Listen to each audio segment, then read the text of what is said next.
أين نأخذ عقيدتنا؟ من القرآن والسنة. أين الله؟ في السماء على العرش. ما الدليل من القرآن على أن الله على العرش؟ الرحمن عرش استوى. الرحمن على العرش استوى. ما معنى استوى؟ على وارتفع. لماذا خلق الله الجن والإنس؟ لعبادته وحده لا شريك له. ما الدليل من القرآن على أن الله خلق الجن والإنس لعبادته؟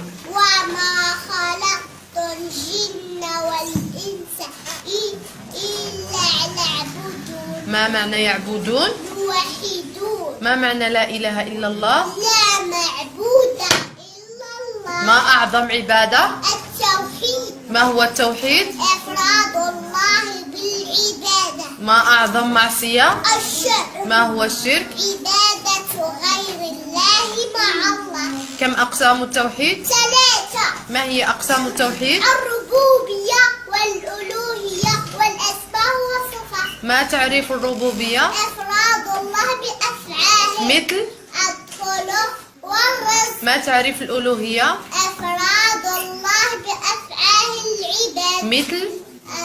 الدعاء والذبح والسجود.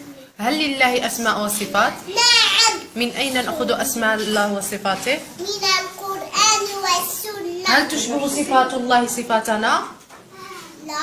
ما الدليل من القرآن على أن صفات الله لا تشبه صفاتنا؟ ليس ليس كمثله شيء وهو السميع البصير. القرآن كلام من؟ الله. منزل أو مخلوق؟ منزل. وهو كلامه حقيقة قسم بحرف وصوت. هو محمد هو محمد نوح. نوح